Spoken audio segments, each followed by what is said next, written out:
Hi ಎಲ್ರಿಗೂ ನಮಸ್ಕಾರ. Welcome back to Rohini Kannada vlogs. ಇವತ್ತು ಬೆಳಗ್ಗೆನೆ ರೆಡಿ ಆಗಿಬಿಟ್ಟು ನಾನು ನಮ್ಮಮ್ಮ ಊರಿಗೆ ಹೋಗ್ತಾ ಇದ್ದೀನಿ, ಶಿವಮೊಗ್ಗಕ್ಕೆ. ಸೊ ಅದಕ್ಕೆ ನಮ್ಮ ತಮ್ಮ ಬಂದಿದ್ದ, ನಮ್ಮನ್ನು ಯಶವಂತಪುರಕ್ಕೆ ಬಿಡ್ತಾ ಇದ್ದಾನೆ, ರೈಲ್ವೆ ಸ್ಟೇಷನ್ಗೆ. ಸೊ ಹೋಗ್ತಾ ಇದ್ದೀವಿ. ತುಂಬ ದಿನ ಆಗಿತ್ತು ಹೋಗೋಣ ಅಂತ ಹೇಳಿ ಹೋಗ್ತಾ ಇದ್ದೀನಿ.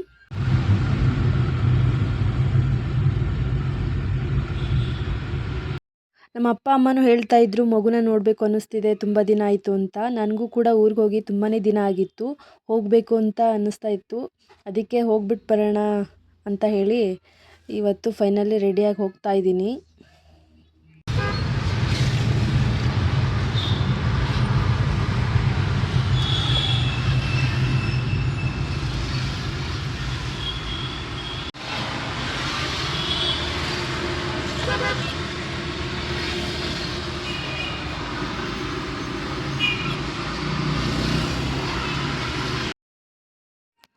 ನಾನೊಬ್ಬಳೇ ಹೋಗ್ತಾ ಇಲ್ಲ ಊರಿಗೆ, ನನ್ನ ಜೊತೆ ನಮ್ಮ ಯಜಮಾನರು ಕೂಡ ಬರ್ತಾ ಇದ್ದಾರೆ. ಅವರು ಕಳಿಸ್ಬಿಟ್ಟು ಬರ್ತಾರೆ ಮತ್ತೆ ವಾಪಸ್ಸು. ನಾನು ಸ್ವಲ್ಪ ದಿನ ಇದ್ಬಿಟ್ಟು ಬರೋಣ ಅಂತ ಹೋಗ್ತಾ ಇದ್ದೀನಿ.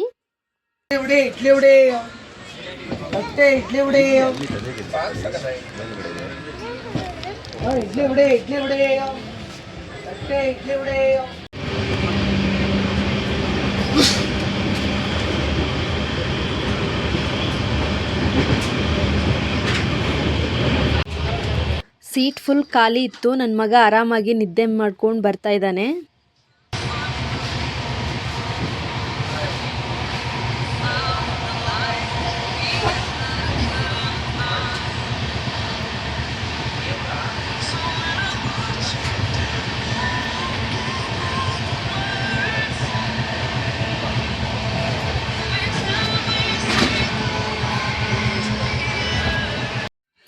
ಇವಾಗ ಶಿವಮೊಗ್ಗ ಬಸ್ ಸ್ಟಾಪಲ್ಲಿ ಇದ್ದೀವಿ.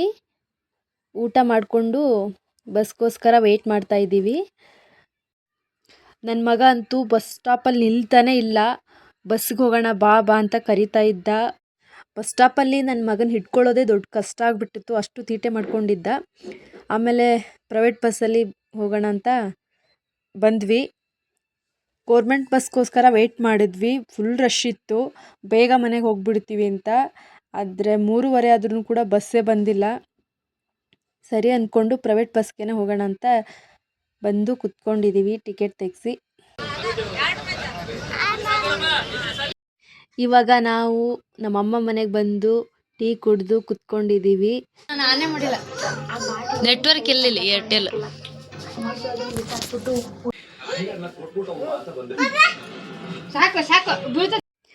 ಇದೇನು ಈ ಅಮ್ಮ ಮನೆ ಹಿಂಗಿದೆ ಅಂತೆಲ್ಲ ಅನ್ಕೊಳಕ್ಕೆ ಹೋಗಬೇಡಿ. ಮನೇನ ಕೆಡಗಿಬಿಟ್ಟು ಹೊಸ್ದಾಗಿ ಕಟ್ಟೋಣ ಅಂತ ಹೇಳಿ ಇವಾಗ ಇರೋದಕ್ಕೆ ಚಿಕ್ಕದಾಗಿ ಮನೇನ ಮಾಡ್ಕೊಂಡಿದ್ದಾರೆ. ಇರೋದಕ್ಕೆ ಒಂದು ರೂಮ್ ಸಾಕು ಅಂದ್ಬಿಟ್ಟು ಇವಾಗ ಸದ್ಯಕ್ಕೆ ಕಟ್ಕೊಂಡಿರೋದು. ಹಾಗಾಗಿ ಎಲ್ಲ ಸಾಮಾನುಗಳು ಅಲ್ಲೆಲ್ಲೇ ಇದ್ದೆ. ಇದು ಸಂಕ್ರಮಣ ದಿನ, ಗುರುವಾರ. ದೇವಸ್ಥಾನಕ್ಕೆ ಹೋಗೋಣ ಅಂತ ಹೇಳಿ ನಮ್ಮೂರ ಹತ್ರ ರಾಯರ ಮಠ ಇದೆ, ಅಲ್ಲಿಗೆ ಬಂದಿದ್ವಿ ರಾಯರ ದರ್ಶನ ಮಾಡೋಣ ಅಂತ ಹೇಳಿ.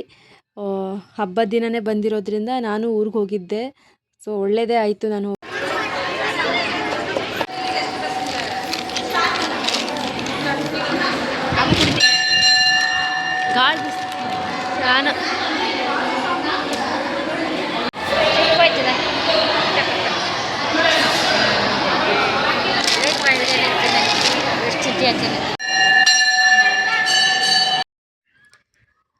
ಫೋಟೋಸ್ನ ತಗೊಳ್ಳೋಣ ಅಂತ ಹೇಳಿ ರಾಯರ ಫೋಟೋನ ತಗೊಳ್ತಾ ಇದ್ದೆ ನಾನು ಕೂಡ. ಹಾಗೆ ಅವತ್ತಿನ ದಿನ ಪೊಂಗಲ್ ಪ್ರಸಾದನೂ ಕೂಡ ಕೊಟ್ಟರು, ಚೆನ್ನಾಗಿತ್ತು. ಇದು ರಾಯರ ಮಠ. ರಾಯರ ದರ್ಶನ ಮಾಡಿಕೊಂಡು ಪ್ರಸಾದನ ತಗೊಂಡು ಇವಾಗ ಊರಿಗೆ ಹೋಗೋಣ ಅಂತ ಹೇಳಿ ಹೋಗ್ತಾ ಇದ್ದೀವಿ. ಸಿಕ್ಕಾಪಟ್ಟೆ ಬಿಸಿಲು. ಬಸ್ ಸ್ಟಾಪ್ಗೆ ಹೋಗ್ತಾ ಇದ್ದೀವಿ, ಬಸ್ಸಲ್ಲೇ ಹೋಗಬೇಕು. ತುಂಬ ರಶ್ ಇತ್ತು, ತುಂಬ ಜನಗಳಿದ್ದರು. ಇವರೇ ನಮ್ಮಮ್ಮ.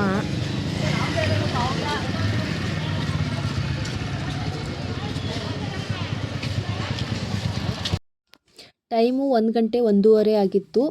ಅವನಿಗೂ ಹಸಿವಾಗಿರುತ್ತೆ ಅಂತ ಹೇಳಿ ಹೋಟೆಲ್ಗೆ ಬಂದು ಅವನಿಗೇನಾದರೂ ತಿನ್ನಿಸ್ಕೊಂಡು ಹೋಗೋಣ ಅಂತ ಹೇಳಿ ಬಂದ್ವಿ.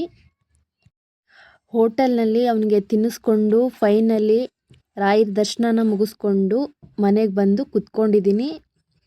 ಯಾರೆಲ್ಲ ನನ್ನ ವಿಡಿಯೋನ ನೋಡ್ತಾ ಇದ್ದೀರಾ ಪ್ಲೀಸ್ ಒಂದು ಲೈಕ್ ಮಾಡಿ. ಇನ್ನೂ ಯಾರು ನನ್ನ ಚಾನಲ್ನ ಸಬ್ಸ್ಕ್ರೈಬ್ ಮಾಡ್ಕೊಂಡಿಲ್ಲ ಸಬ್ಸ್ಕ್ರೈಬ್ ಮಾಡಿಕೊಂಡು ವಿಡಿಯೋನ ನೋಡಿ ಹಾಗೆ ಸಪೋರ್ಟ್ ಮಾಡಿ. ಇನ್ನೂ ಚೆನ್ನಾಗಿ ವಿಡಿಯೋ ಮಾಡೋಕ್ಕೆ ಟ್ರೈ ಮಾಡ್ತೀನಿ.